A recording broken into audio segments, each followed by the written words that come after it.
Assalamualaikum warahmatullahi wabarakatuh. Waalaikumsalam warahmatullahi wabarakatuh. Sehat ya. Alhamdulillah kita bisa jumpa lagi. Kalau kemarin kita ngobrolin sama politisi, sama praktisi, tapi sekarang kita mau ngobrol sama seorang artis yang berbalik dalam bisnis yang lain.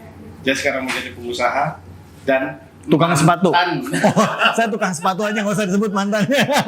Mantan politisi. Bang David Khalid. Apa kabar Bang? Assalamualaikum. Waalaikumsalam warahmatullahi wabarakatuh. Allah baik Bang. Sehat. Sehat, alhamdulillah ya Allah. Makasih nih saya udah diundang Oh, gitu. karena senang saya ngelihat ada channel yang bisa menginspirasi umat. Ya, artinya yang bisa menyemangati untuk bisa menyebarkan kebaikan gitu dengan menghadirkan orang-orang belajar dari kesalahan orang-orang tersebut, seperti kayak saya nih hari ini, kesalahan saya ya kan jadi pelajaran untuk semua gitu. Tapi ngomong kesalahan apa sih? Banyak lah kesalahan dalam hidup yang harus kita benahi ya kan. Manusia nggak ada yang benar kan? Siapa manusia ada yang benar? Hanya Rasulullah. Paling benar Rasulullah. Kita semua banyak khilaf. Jadi kalau ada orang ngerasa udah paling benar, hati-hati. Bisa jadi dia udah masuk dalam langkah yang salah kan.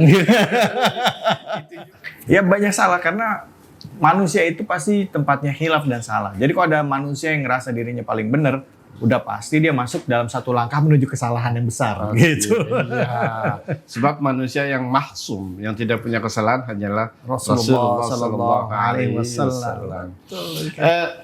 Dari seorang public figure Ya. yang biasa banyak kamera, dunia gemerlap, entertain, tiba-tiba masuk ke jalan dakwah. Saya pengen tahu inspirasi itu awal dari mana? Inspirasi awal dari ibu. Saya memulai perjalanan karir dari seorang mahasiswa, akhirnya masuk ke dunia hiburan pun, akhirnya bisa punya uang untuk membayar sekolah dan ya punya rezeki dalam sisi materi berlimpah. Ya salah satu syariatnya jalannya adalah lewat dari orang tua, dari ibu, dari ayah saya. Selain beliau doa, itu juga ada aja jalannya gitu. Kayak ibu saya yang tahu-tahu mendadak saya dimasukin ke pemilihan ajang model remaja. Saya udah kuliah di kampusnya teknik lagi gondrong, tahu-tahu muncul jadi finalis. Gimana nggak jadi bahan ceng-cengan itu kan? Ya elah. Di kampus di kelas, wah ada model nih katanya. Ya. Tapi dari situ qadarullah masuk finalis. Terus dari situ juga saya udah kuliah. Saya kuliah di ISTN dulu, semester tingkat 1, tingkat 2, tingkat 3 saya di Institut Sains Teknologi Nasional. Saya teknik mesin.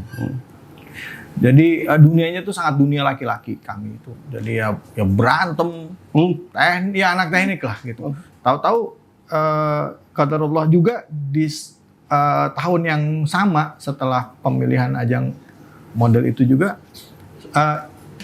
saya diminta ibu saya buat nemenin adik saya casting untuk jadi presenter.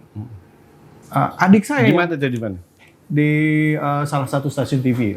Okay. Saya nemenin, saya sempat ngomel lagi waktu disuruh nemenin. Saya lagi di kampus saya di Srengseng, rumah saya di Grogol. Ibu saya nelfon, Pak itu pakai pager kan, telepon mama penting, saya telepon. Mah, pakai telepon umum ngantri kan.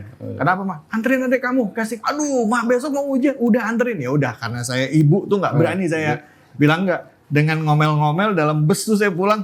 Aduh, ini jauh Srengseng besok mau ujian pakai ngantri lagi. Pas nganterin adik saya sampai di tempat casting, malah saya yang dipilih. Yang dipilih? Padahal saya nggak ikutan casting, saya cuma nungguin. Dan memang yang dicari perempuan, bukan laki-laki. Saya bilang, ya Allah, jangan. Nah dari situlah mulai. Jadi presenter, model, main sinetron, jadi abang noni. Jadi banyak tahapan-tahapan itu semua. Ya hadza min fadli rabbik sebenarnya. Jadi nggak tahu jalannya bisa begitu. Total alhamdulillah ya bisa ada kelebihan rezeki ya. Nah, sampai bisa sekarang. Nah, tadi balik lagi ke pertanyaannya. Kok bisa akhirnya masuk ke dunia muslim gitu kan, agama, belajar agama dan segala. Itu juga karena ibu. Karena pada saat karir lagi di atas, waktu di usia saya masih sangat muda, 21 22, ibu saya pernah manggil saya gitu. Jadi malam-malam saya kan senang pergi ke diskotik. Malam habis acara pergi ke diskotik. Karena kaget dunia hiburan gitu kan. Wah, pergi sampai di sana. Muda, ganteng, banyak duit. Allahumma sholli Allahu akbar. Allahumma sholli ala Muhammad. Tapi ngomong-ngomong yang tadi itu, yang anak teknik suka berantem. Dulu berantem sama siapa? Enggak. Anak-anak teknik kan identik dengan panasannya kan. Iya. Dulu kita kalau ada anak-anak lagi ribut berantem, saya ikutan rame-rame. Woi, begitu udah ada yang nyerang kita ambil. Kirain berantem bener. Kami anak teknik yang cinta damai. Oke, karena ibu yang mendorong semuanya gitu. Ibu, Terus orang tua. apa yang ini Anda katakan kepada ibu? Banyak. Saya sangat cinta saya sama ibu saya melebihi Segalanya. Bahkan sama istri saya bilang, kamu jangan cemburu sama ibu saya karena cinta saya kalau kamu di rumah mama yang nomor satu ibu saya. Oh iya. Masakan yang paling enak masakan mama. Tapi kalau sampai di rumah kita, masakan yang paling istimewa masakan kamu. Dan kamu adalah putrinya. Tapi kalau udah di rumah mama nomor satu. Dan istri saya aminin itu. Jadi buat saya ibu nomor satu, orang tua saya ayah almarhum juga. Kedua-duanya bagi saya istimewa lah. Sangat istimewa. Nah jadi akhirnya bisa begini pun, akhirnya qadarullah, alhamdulillah saya ditarik ke bawa dapat program-program religi, itu pun juga jalannya Allah, mungkin juga dari salah satunya selain memang sudah takdirnya Allah, tapi doa orang tua juga gitu. Itu yang saya yakinin. Karena pada saat zaman masa menurut saya waktu itu saya hobi ini itu segala macam, ibu saya orangnya nggak pernah ikut campur. Selalu bilang, saya pergi clubbing, saya bayar pakai kartu kredit, ibu saya tinggal kasih tagihan bilang ini, mama mau bicara sama kamu, ini tagihan ini sebesar ini, itu terserah kamu nak. Tapi kamu inget gak David, waktu David nggak punya duit, kita nggak punya uang, kamu bilang kalau ada uang segini mau apa? Kebayang nggak besarnya uang ini buat kita dulu? Sekarang kamu habisin buat begitu. Kamu apa nggak mau bazir nak? Itu saya mikir keras. Ibu saya ngomong pelan, tenang tapi dalam. Saya ngeliatin, ya Allah, duit segini dulu, kayaknya mau dapat uang segitu tuh susah. Habis berapa itu waktu itu? Udah nggak usah dibahas, itu nggak usah dibahas. Jadi saya mikir, waktu itu buat saya kecil uang segitu. Cuman lama-lama pikir, pas ibu bilang tuh, apa ya? Karena saya orangnya alhamdulillahnya selalu mikir, segala sesuatu itu terjadi pasti jalannya Allah. Buat ngingetin saya. Dan alhamdulillah saya nggak marah sama ibu saya langsung mikir. Sampai akhirnya saya pergi ke tempat clubbing itu, saya mikir, iya ya, gue buka table, ada nggak satu table itu yang gue kenal? Saya pura-pura datang ngeliatin, iya lo bener, saya nggak minum, nggak ngapa-ngapain, saya lihat. Iya nih orang yang gabung sama gue gak ada yang gue kenal. Jadi gue ngebayarin dia minum semua. Saya bilang. Astagfirullah. Tapi itulah masa-masa dulu. Nah, dari situ alhamdulillah pas main sinetron, dari sekian banyak artis, tahun 2001 apa 2002 saya lupa, itu saya ditelepon sama stasiun TV waktu itu RCTI yang saya, buat pegang acara religi subuh. Dulu orang itu nggak mau, karena kalau udah pegang acara religi pasti image-nya Islami terus. Betul. Dan abis itu karirnya selesai. Betul. Saya mikir, gila lo ya, gue kan gak punya apa-apa dari Tuhan gue. Ya artinya kita keyakinan saya kan, Tuhan itu ngasih kita rezeki dari Allah. Allah ngasih kita rezeki, masa gue takut sih bawa acara agama? Masa gue takut rezeki gue hilang cuman gara-gara orang bilang bahwa hidup gue, karir gue bahkan selesai? Saya bilang, enggak lah, bismillah lah. Saya bilang, udah jalannya Allah, insya Allah. Alhamdulillah dari 2001, 2002, sampai sekarang bawa acara. Jadi saya mikir yang namanya rezeki itu nggak usah takut. Dan ada itu aja pasti jalannya. Ada. Apalagi kalau misalnya kita memang niatnya lillahi ta'ala, kita niatnya memang itu sebagai salah satu apa ya namanya. Kalau saya dulu mikirnya simple, Allah udah ngasih rezeki, ini cara saya berbuat, rasa bersyukur saya sama Tuhanku, bahasa saya dulu. Acara apa yang paling terkesan?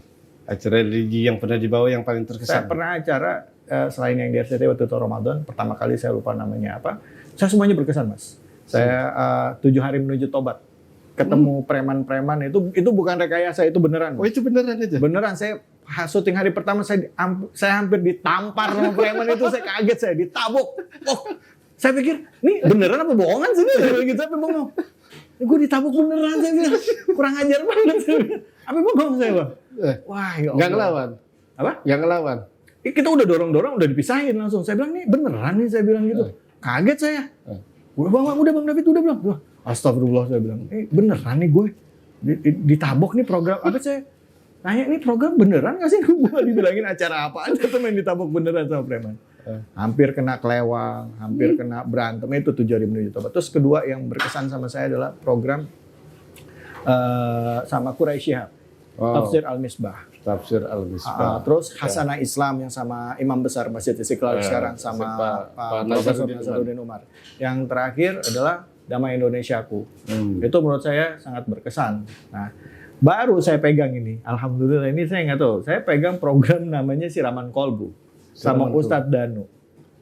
Ustadz Danu. Itu orang banyak yang bilang, saya waktu dapat program saya bilang gini, Ustadz ini beneran apa bohongan, saya bilang gitu.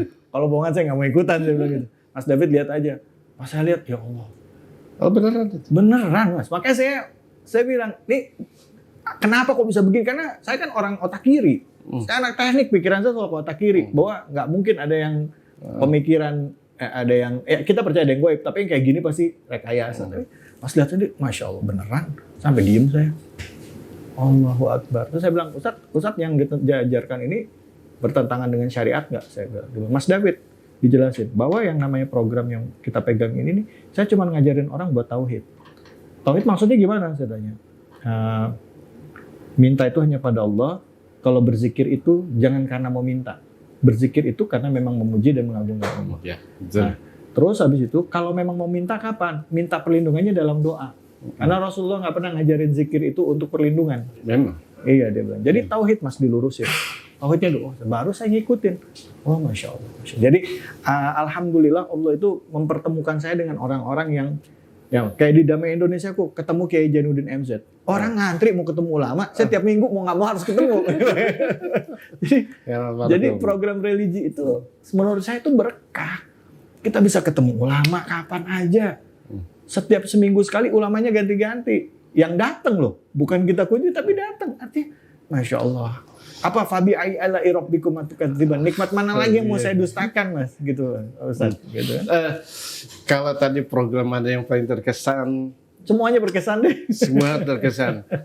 Sekarang saya tanya, jujur, kiai mana yang paling berkesan? Allahu Akbar, berat ini semuanya berkesan, semuanya yang berkesan. paling sangat berkesan. Allahu Akbar. Saya ngambil yang paling ideal aja dulu. Artinya gini, semuanya bagus, semuanya sempurna, tapi saya lihat bukan ideal karena ketokohan beliau. Ya, dan sudah almarhum, Kiai Jainuddin MZ. Kiai Jainuddin MZ, Kiai sejuta umat. Karena diantara beliau ini seorang pakar retorikal. Beliau bisa menyatukan perbedaan golongan, kelompok, dan pemikiran dengan gaya bahasa yang sangat mudah dicerna oleh umat. Jadi dengan gaya bercandaannya orang bisa nangkep, bisa ngerti. Dan pada saat dia menyinggung orang yang disinggung pun juga ketawa. Ada tidak? Pernah nggak dikasihkan satu obrolan serius atau nasihat khusus dari almarhum Al-Maghfurah Kiai Zainuddin MZ? Ada satu yang saya ingat banget sama beliau. Ini mohon maaf, saya bukan apa, saya menghormati semua guru-guru saya, wabil khusus Imam Masjid Istiqlal Profesor Nasaruddin Umar dan juga Pak Quraisy Shihab yang saya hormati gitu ya. Masuk juga ustadz-ustadz lain yang sampai sekarang saya selalu dampingi gitu. Tapi kalau beliau ini ada satu hal yang membuat saya begitu berkesan. Pernah begini, saya janji mau ke rumah beliau. Saya bilang, Kiai, insya Allah Jumat besok saya datang ke rumah. Karena beliau setiap hari Jumat suka bikin pintu rumahnya dibuka lebar-lebar buat orang makan nih. Yeah. Saya kaget dulu pas datang, nih orang siapa Kiai? Ada pesta apa? Enggak, emang tiap Jumat begini kata dia gitu. Emang ada yang ngajarin? Oh zaman dulu Kiai zaman dulu begini katanya. Terus uangnya dari mana? Ada aja. Cukup gak? Cukup aja kata dia. Janji saya minggu depan saya datang deh Kiai. Nggak datang saya. Nggak bisa datang karena syuting. Udah minggu depannya lagi saya bales. Karena saya nggak bisa datang waktu itu. Minggu depan lagi saya datang. Pas datang saya bilang sama Kiai, Kiai maaf ya Kiai. Saya tuh minggu lalu pengen datang. Tapi ya akhirnya nggak bisa datang. Kiai, padahal saya udah niat loh Kiai. Padahal saya udah niat loh Kiai. Kata Kiai, kalau lo niat mah lo pasti nyampe. Berarti gue gak niat dong kemarin. Dia ngomongnya simpel bang. Kalau lu niat, kalau niat lu pasti nyampe. Kalau lu niat lu pasti nyampe. Waduh, dalam nih. Iya juga sih. Itu tembakannya kayak gitu saya tuh. Waduh kan, tapi saya nggak kesinggung gitu. Cuma saya bilang, jadi niat itu memang harus ada gerakan. Jadi segala sesuatu yang dikatakan niat harus ada action. Action. Kalau niat nggak ada action berarti belum niat. Belum niat, betul. Betul. Jadi sama aja dia bilang, saya mikir kata-kata sampai akhirnya. Nah itu akhirnya jadi perenungan saya yang lebih dalam tentang ibadah yang saya lakuin, apapun yang saya kerjakan. Jadi kalau saya contoh sholat, kita duduk aja nih, ada azan, kita nggak sholat, tapi dalam hati kita udah niat, sholat nggak? Yang enggak. Enggak, lu belum niat tadi. Jadi akhirnya kata-kata yang simpel itu kan niat itu kan dasar dari semua tindakan. Iya, dari Tapi tindakan. beliau ngomong itu kena ke hati saya. Mau ngerjain apapun saya jadi bilang, wah gue nanti mau gini. Padahal gue udah niat. Terus saya mikir, jadi sesuatu yang belum saya kerjakan berarti saya sebenarnya belum niat ngerjain gitu. Sama kayak kita sholat, ketika kita sholat itu sudah dengar azan, Ya. itu udah niat yang tadi abang bilang, sudah niat mau sholat. Tapi kita nggak gerak sholat, ya kita nggak sholat. Betul. Dan Nah, sholat itu dan makanya kita tidak punya niat. bahasa yang simpel dari seorang Kiai Jonuddin MZ almarhum nggak pernah saya lupain. Apalagi selama di salah satu program itu saya kan bertahun-tahun sama beliau kan. Udah kalau lagi kajian, udah pas lagi jeda iklan kita suka bercanda. Terus pas selesai programnya, pas lagi puasa Ramadan, ya ada juga hal lucu tentang beliau yang saya nggak pernah lupa. Jadi Apa tuh? Apa tuh? udah nggak usah lah. Jadi saya nganggep ya terlepas dari plus minusnya orang menilai beliau, menurut saya beliau punya tempat yang istimewa dalam batin saya, dalam pikiran saya, dan juga di dalam pemahaman saya tentang keagamaan gitu, terutama dalam Islam gitu. Punya akar fundamental yang membuat saya kalau bermazhab ya saya mazhabnya wasatiyah. Oke. Mazhab ada ya mazhab wasatiyah. Saya nggak ke kanan nggak ke kiri. Di tengah ya. Tengah aja garis lurus. Iya, garis lurus. Sirotol mustaqim. Bang David, kalau perbandingan soal salary, Oke. salary itu lebih nyaman pada saat dulu jadi artis sinetron atau saat ini atau saat sekarang jadi tukang sepatu? Dari tukang sepatu. Kalau lebih banyak main sinetron dengan resiko yang lebih sedikit. Karena kalau main sinetron kan spendingnya paling hanya pribadi dan keluarga. Tapi kalau kita sepatu itu lebih berfaedah. Kenapa? Karena yang merasakan rezekinya bukan cuma saya sama keluarga, tapi satu orang yang ada di pabrik. Itu ilmu yang kedua yang saya dapatkan dalam hidup. Sampai istri pernah bilang, ngapain sih kamu ngotot bikin usaha ini, pabrik gini, ada untung sekian, tapi habis itu habis buat gaji karyawan. Tapi setelah berjalan, saya juga sempat mikir, iya, tapi setelah lama berjalan, saya sama istri dapat pelajaran baru, bahwa ternyata hidup ini, Allah udah kasih kita ladang amal satu lagi nih. Ya. Bahwa ini adalah pendaringan umat. Orang-orang yang butuh pekerjaan. Jadi alhamdulillah Allah kasih kesempatan saya untuk ngerasain bahwa rezeki yang kita dapat itu adalah milik bersama. Gitu. Jadi saya jadi ngerti konsep bisnis itu bukan masalah profit, tapi bagaimana bisnis itu bisa menjadi benefit. Dan saya bisa dapetin di sini, di usaha ini, dengan padat karya ini. Walaupun kadang kami ada naik banyak, ada kalanya kami lesu, nggak jarang juga kami sepi. Tapi begitu ada kami rame-rame. Ada berapa orang sih? Banyak. 1.000? Lumayan lah, nggak usah disebut lah. 1.000 kalau satu orang punya Allah, Mas Odi itu langsung. satu orang satu keluarga 3 saja ya kan? 4.000. Allahu Akbar, Ya Allahu Allah, Akbar. saya nggak bayangin berkahnya itu. Saya nggak berani ngomong lebih dari situ, nggak berani ngomong kurang dari situ, tapi yang jelas yang saya dapetin sekarang ini adalah nikmat dari Allah. Walaupun nggak jarang juga dalam beberapa kejadian ada perasaan galau, perasaan khawatir. Ini mau gimana ke depannya? Tapi dengan kembali dimantepin lagi, istri ngingetin, orang tua ngingetin, ayo ini perjuangan. Ingat, yang punya tempat usaha kayak begini, manufaktur yang punya kebanyakan orang-orang PMA, penanaman modal asing. Kita orang lokal, kita orang pribumi, kita muslim harus bisa berdiri dengan kaki sendiri. Bismillah, jalan. Ya alhamdulillah ditunjukin jalannya. Sekarang mana ada orang mau bikin sepatu sama artis. Orang mau bikin sepatu ya sama tukang sepatu ya Pak ya. Ya gitu. Tapi ngeri, bukan artis sekarang dia. Al Ustad. Allahu Akbar. Kita lanjut, tapi sebelum lanjut jangan lupa like, share, and comment di channel kita Corong Nusa Channel, dan ada satu lagi yaitu Satu Umat Channel. Bang David, apa yang belum tercapai saat ini? Yang belum tercapai. Doa dan harapan saya ya kali yang belum tercapai adalah pengen lihat umat Islam di Indonesia kita nggak terpecah-pecah. Saya pengen lihat umat Islam itu jangan sibuk dengan perbedaan mazhab, jangan sibuk dengan membenci satu dengan yang lainnya. Saya pengen umat Islam itu bisa sadar bahwa kita itu satu. Karena pemahaman saya tentang Islam, ya Islam itu satu. Kalau kita memecah belah umat, gimana pertanggungjawaban kita di yaumil akhir? Apapun motifnya, mau itu politik, ideologi, dan segala macam. Saya termasuk orang yang berpendapat bahwa agama Islam itu harus satu. Yang pertama. Yang kedua, Islam itu, kita umat Islam termasuk diri saya sendiri masih punya banyak khilaf, banyak dosa. Harus bisa menunjukkan kepada umat, kepada manusia bahwa Islam itu rahmatan lil alamin.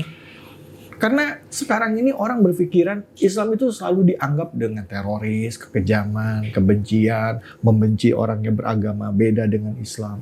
Padahal enggak. Umat Islam itu yang bisa menggandeng orang Kristen, bisa menggandeng orang agama Yahudi.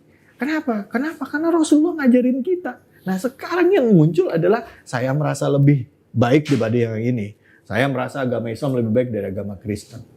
Ini mestinya kita buang sekat-sekat itu ya, jadi diri kita sebagai manusia sibuk dengan dosa kita, memperbaiki diri kita dan menjadikan diri kita bermanfaat buat orang banyak. That's Islam. Dan yang ketiga adalah kalau meninggal, wafat. Saya pengen wafatnya mudah-mudahan kalau wafat apa yang saya lakukan ya mudah-mudahan Allah hitung saya wafat, saya dapat keberkahannya, mudah-mudahan bisa husnul khotimah. Amin. Udah, Amin. 3 itu aja harapan saya. Saya jadi teringat soal cerita Rasulullah ketika beliau menyuapi orang buta Yahudi yang setiap hari beliau suapi, tapi yang disuapi itu selalu memaki terus. Sampai akhirnya digantikan oleh Abu Bakar As-Siddiq untuk menyuapi.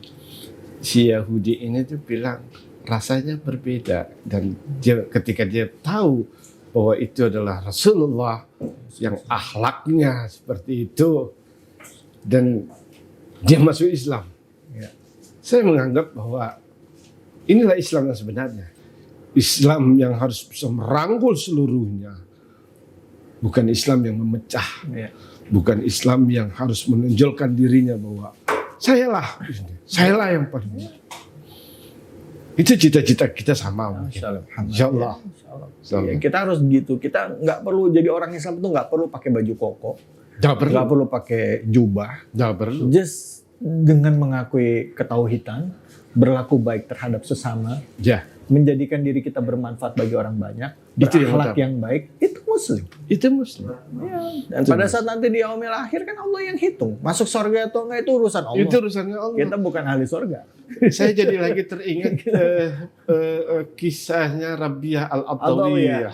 Masyaallah. Saya selalu bilang sama keluarga, terutama kepada cucu, kepada anak-anak, saya selalu bilang Rabi'ah Al-Adawiyah. Rabi'ah Al-Adawiyah itu kan dia bilang begini, ya Allah, ketika ibadahku, sujudku, amalku hanya untuk mendapatkan surgamu, maka tendang aku dari sana.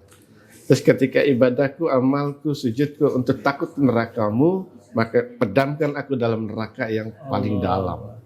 Tapi ya Allah, ketika doaku, sujudku, amalku hanya untuk mendapatkan ridho-Mu, jangan kau palingkan keindahan-Mu dari aku. Ini yang suka dilupakan oleh kita semua, termasuk diri saya sendiri. Padahal setiap sholat kita selalu bilang, Inna sholati wa nusuki wa mahyaya wa mamati lillahi rabbil alamin. Kita nggak butuh pengakuan makhluk. Kita nggak butuh pengakuan orang lain. Yang kita tahu adalah pengakuan dari Allah. Hidup kita, mati kita, sholat kita, ibadah kita, pekerjaan kita harus lillahi ta'ala. Dan kalau kita udah lillahi ta'ala, insya Allah kita nggak akan kecewa. Nggak akan ada merasa kecewa. Kenapa? Karena kita nggak peduli apa kata orang. Betul. Saya cari kerja, saya cari rezeki. Saya niatnya lillahi ta'ala. Karena Allah. Untuk istri dan anak. Pada saat kita sampai rumah, istri marah misalnya karena capek. Atau karena pendapatan kita nggak banyak. Kita nggak sakit hati sama istri. Kenapa? Karena saya kerja bukan buat istri. Bukan. Saya Karena kerja Allah. cari rezeki. Karena Allah. Tanggung jawab saya sebagai suami untuk menafkahi istri dan anak. Ya itu makhluk gitu. Begitu juga dengan istri yang bekerja, istri yang ada di rumah, yang mengurus anak-anak, dia nggak akan pernah marah sama anak dan suaminya, nggak akan kecewa. Kenapa? Karena apa yang dia kerjakan di rumah itu karena lillahi ta'ala. Jadi segala sesuatu yang dikerjakan lillahi ta'ala, insya Allah nggak akan ada rasa kecewa. Karena itu adalah ada kholis, ada keikhlasan. Nah ini yang lagi kita sama-sama. Saya ini senang mempelajari. Saya bilang, jadi kalau ada perasaan saya kecewa, saya langsung istighfar. Ya Allah, berarti saya belum ikhlas. Kalau saya lagi marah, ya Allah, berarti saya belum ikhlas. Atau saya kecewa dengan sesuatu harapan saya, misalnya saya berbuat baik sama orang, atau orang itu jahat sama saya langsung bilang, berarti saya belum ikhlas. Kenapa? Saya bantu dia, saya ada harapan dia akan berbuat baik sama saya. Padahal nggak gitu. Kalau ikhlas itu lu bantu aja, selesai. Mau dia kecewa malu ya bodoh amat. Betul. Tapi bisa nggak kayak gitu? Bisa. Kalau inna salati wa nusuki wa mahyaya wa mamati lillahi rabbil alamin. Itu doktrin yang harus kita masukin dalam otak kita pada saat sholat.